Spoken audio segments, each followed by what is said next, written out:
across the country so that they can monitor the voter registration exercise. And in fact, their plate is, there are things to do in the office is really, they are running against time because elections are just 200 days away. Sharon? Patrick, and of course there has been a lot of talk about the timelines that we are facing now towards the August election.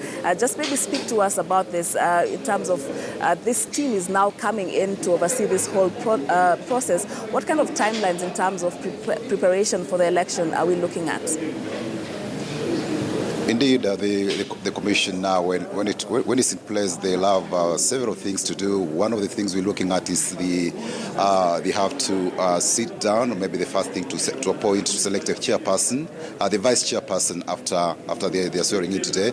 They'll have the vice to select their vice chairperson. Then the next thing we see is also to see the process of registering these the voters in the diaspora. They'll also have to make a decision about that, on how they'll register voters in the diaspora, because that's the work of the commission, and Chebukati will lead his team in laying modalities on how those voters in the diaspora will be registered to participate in this August poll.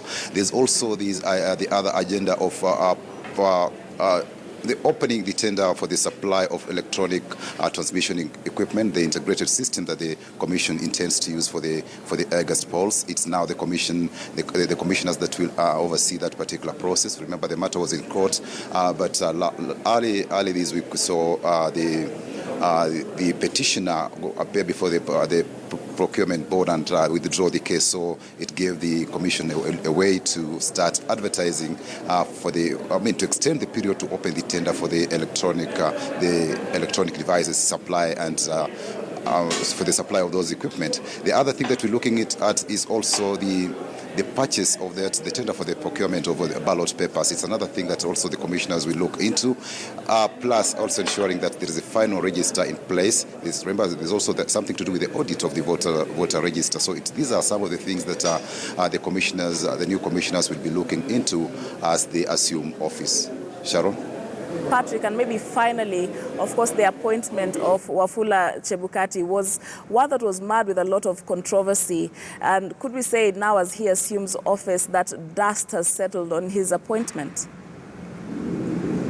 Indeed, there's still, when elections are a high-stake game and all players want their accusations and counter-accusations flying from left, right, and center, both from the government and the opposition. Because remember, the opposition we saw on early this week, Wiper leader Kalonzo Musyoka say that his name had been used to register another Kenyan somewhere when he was in Wajir. And also yesterday we saw CORD leader Raila Odinga also claim that there is a voter who is sharing his ID number in somewhere in Siaya. So these are concerns that the commission has to come and explain, clarify